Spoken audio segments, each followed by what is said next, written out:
Kia ora tātou, welcome back to the Wargaming Den. I've decided to do something a little bit different after my couple of games of bolt action. I thought what I would do would be a narrative or scenario driven campaign based around the battles of Monte Cassino. I was reading my book by Alice Cassino, The Hollow Victory, and realised it's actually 80 years since the battle started, and the battles with the Free French forces were actually 80 years ago this week that they reached the Gustive line. So what I'm going to do, or my plan, is to run a series of battles based around different engagements of the various campaigns, work my way through from January to May. I may not complete the whole thing, but I've got 6 battles so far lined out. The first 3 are going to be around this initial Free French drive to the Gustive line and the attempt by the French to bypass or break through the line up in the mountains. Then I'm going to switch to the British 10 Corps sector. Happened around the same time frame. British 10 Corps crossed the Garigliano, I think the river is called. It actually also had an amphibious assault. So I'll do 3 battles around there. Then switch to the 36 Texas in their disastrous attempt to cross the Rapido, and then move on in sequence after that. So the thought is to research each engagement, use bathtub style system, that my little engagement is just a small section of the actual battle, and then after the battle is over, the actual historic outcome, what actually happened. And I'm going to have campaign points, so it's going to kind of hopefully build up to see which side triumphs overall as I work my way through this. I first gamed games back in themed around Monte Cassino back in the early 1980s, so it's always been an area of interest of mine. I don't know if this is going to succeed or not, but we will see. But anyway, so today's battle is going to be the 3rd battle in the Free French sector, as the Free French try and make their way up the hills towards Monte San Croce or Croce, something like that. I'm no expert on Italian, and it's actually where they encountered the Gustive line. So this battle is going to be the first battle where there is sizable amount of fortifications.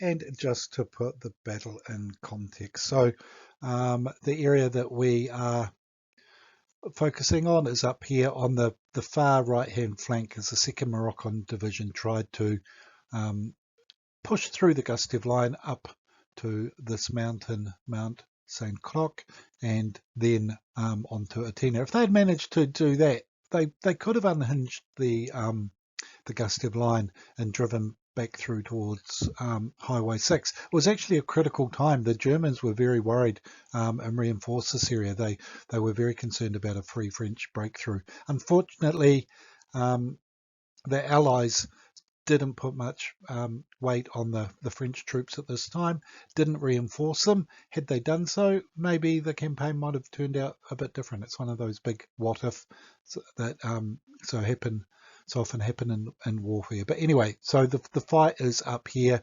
The date is January 19th. On the 15th, the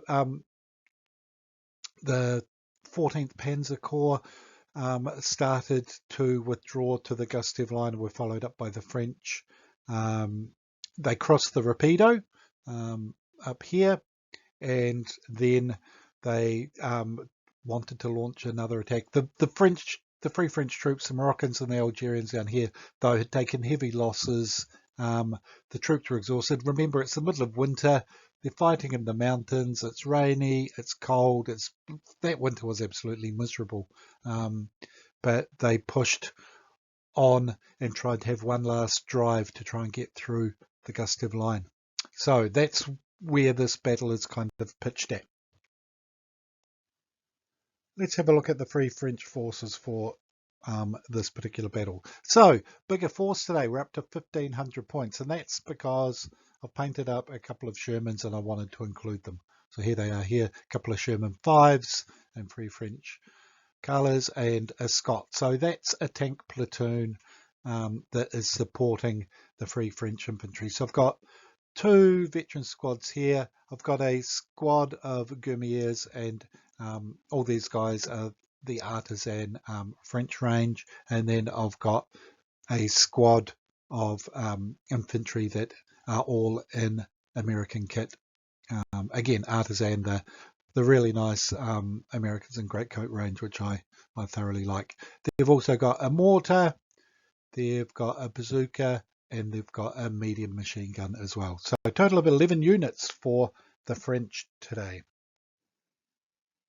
And here we have the Panzer Grenadier force that is going to be trying to stop them. So the Panzer Grenadiers are only 1,200 points, so they are a smaller force. They've got 3 infantry squads. As often happened with Panzer Grenadiers, they've got 2 light machine guns. The third squad has only got 1 though, squeezing the points in. 2 medium machine gun teams, which are going to be placed in pillboxes. There's a medium mortar with a spotter. That is him there. And then support. There's my newly painted Pack 40. I've got a 231 heavy armoured car and also a Stug. Now, the big difference here is, as you can see in the background, is there are fortifications. So the Germans have 2 medium machine gun pillboxes, 6 bits of barbed wire, 2 minefields, and a gun pit. So I'm hoping that those fortifications will even things out a bit, but we will find out when we actually play the game. And the other thing I intend to do with this campaign is each battle, I'm going to theme it. I'm going to try and add some special rules to give it a bit of flavour. So this particular game, the Germans can start hidden and dug in. Half their forces are on table, half are in reserve. The German reserves, the armoured reserve, the tanks and armoured car units must be the last units to arrive from reserve. The French, I'm giving satchel charges so that they can use it to destroy a bunker or pillbox if they're not going to assault it. And there's also going to be a preliminary bombardment. And I've just come up with some basic rules that I googled around the internet for the satchel charges. So there we have it. Let's look at deployment. So the French have to capture the 2 pillboxes here and here.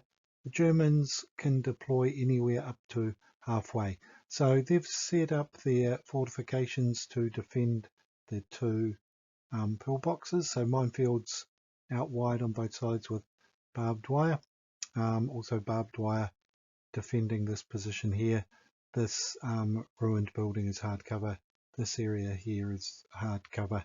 The tree-lined field, the other field with hedges, and the woods are all soft cover. So several avenues of approach for the French, but let's have a look at turn 1. Okay, so preliminary bombardment. The pillbox, machine gun team in the pillbox was pinned. The infantry had a direct hit on their foxholes, and 1 soldier was wounded and removed from the board. 2 pins there. Pack 40 took 2 pins. Haven't actually rolled for the mortar. It takes 1 pin, and the pillbox on the other hill there is fine. On to turn 1.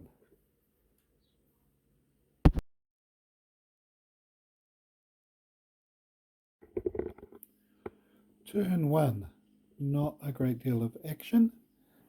The Free French are advancing onto the board using the terrain as cover. Infantry squad advancing into that field, hoping to then advance into that rough going before looking to assault the pillbox. There's another squad on their left. The Sherman ran to get some cover from that little wood, hopefully. The luckiest shooting, the M8 Scott fired up at the PEC 40, which decided not to fire its ambush, and as a result managed to get a direct hit with its first dice roll and dropped smoke in front of the PEC 40, neutralising it at present. Most of the other German units went on ambush. German advanced again against the tree line, just in range of the medium machine gun with its machine guns, didn't do anything with that, and its smoke shell went wide. So there we have it. Not a lot of action on turn 1, but let's move on to turn 2.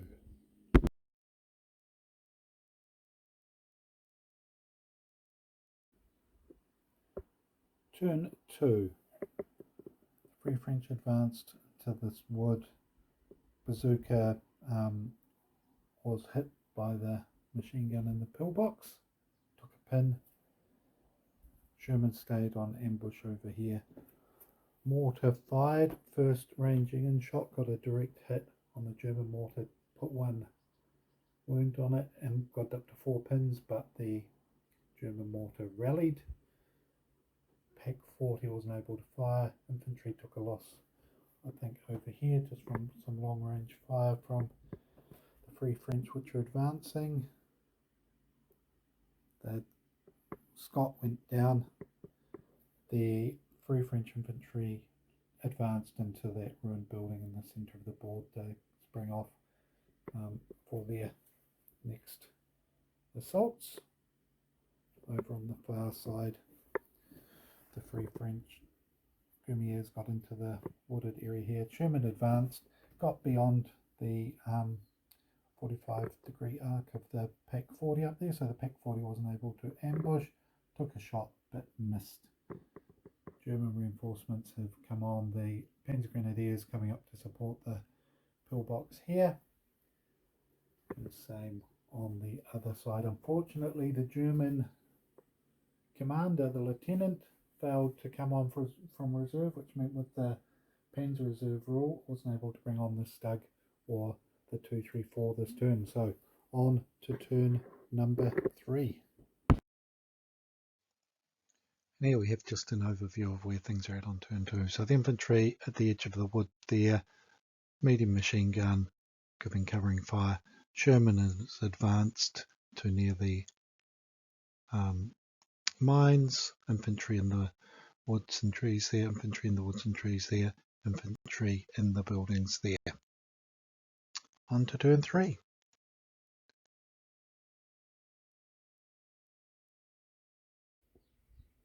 A lot of action in turn 3. Stug arrived first, took a shot at the Sherman and missed.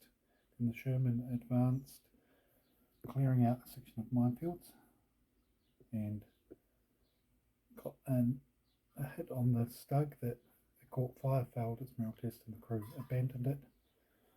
Over here, the infantry advanced to shoot at the advancing Grenadiers, and then the very last dice of the turn,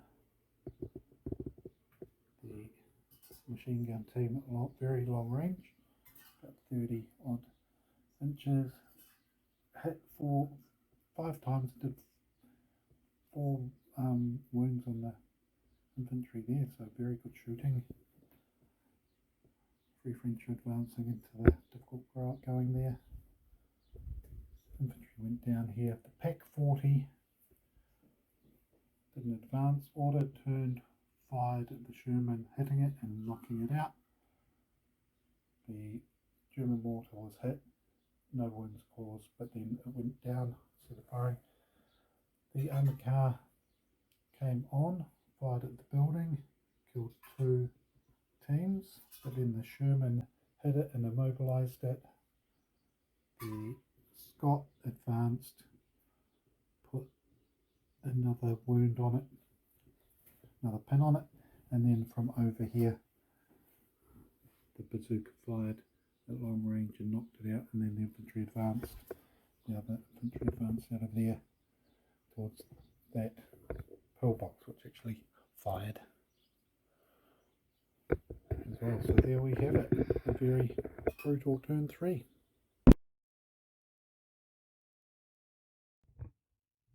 A lot of action on turn 4. Free French pinned the infantry and then charged up and destroyed them. Pack 40 got wrenched in by the mortar. Infantry here failed to pin and went down. Over here the Free French advanced up towards the pillbox. Panzer Grenadiers counter-attacked.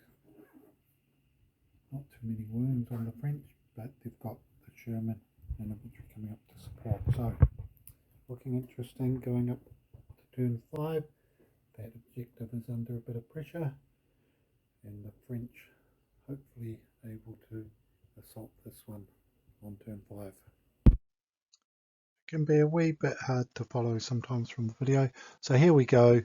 The Germans counter-attacking here to try and hold the Free French off from this pillbox. The infantry are down in the open there. Nice target for the machine gun. These guys have been pinned. The smoke's moved a bit. The pack has been taking some hits and there's a couple of pins on it. Unfortunately, these guys blundered and ran away. Or something I probably didn't mention earlier on. And the infantry are getting around the flank here. So there we have it, on to turn 5.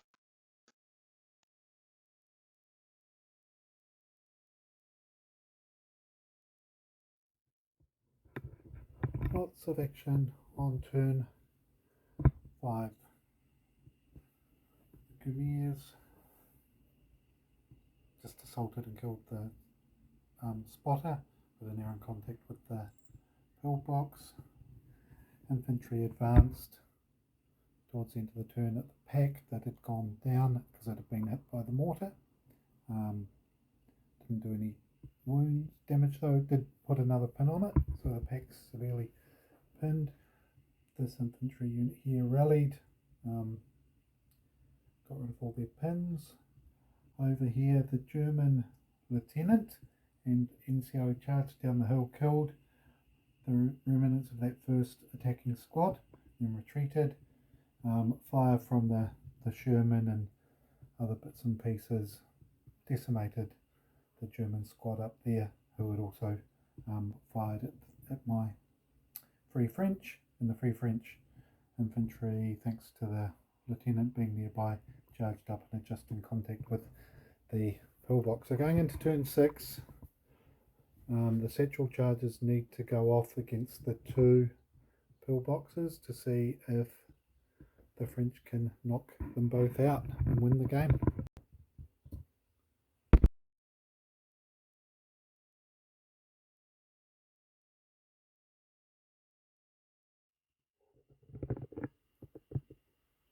And there we will call it towards the end of turn 6.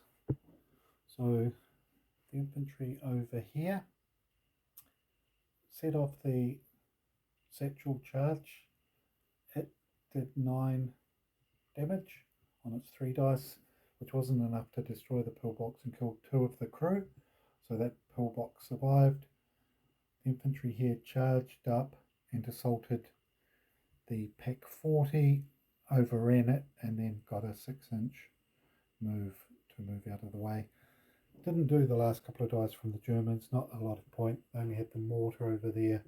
The infantry over there was going to make a difference, and the machine gun in the badly damaged pillbox. Over here, the assault went in after, the Germans charged down and assaulted, but with the commanders, but they died, and then the satchel charge went off and knocked out the pillbox. So the Free French get 1 of the 2 objectives, which makes it a minor victory to the Free French.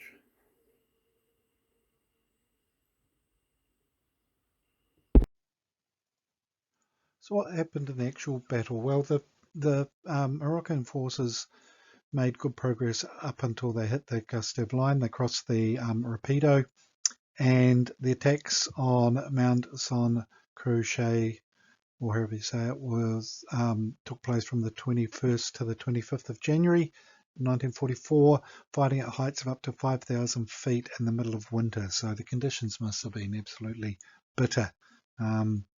The Moroccans gained some of the lower heights, but were driven back by fierce counterattacks, and they weren't able to pierce the German defences long term.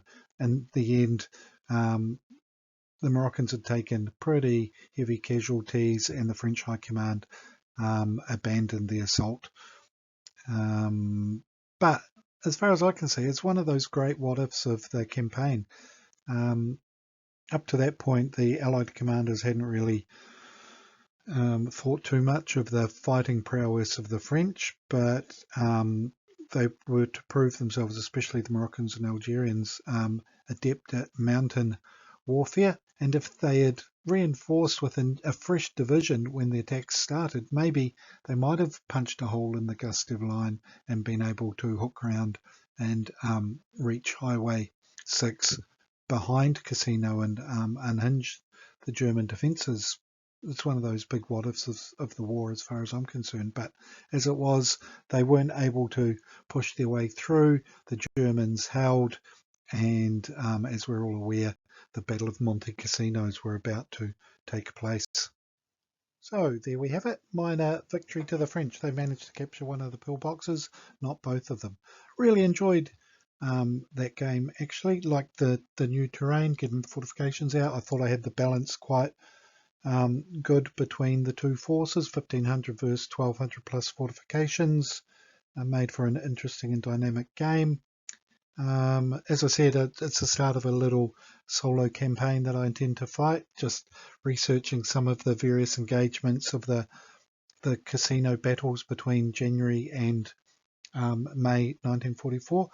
And the reality is that this actual attack took place today, 80 years ago.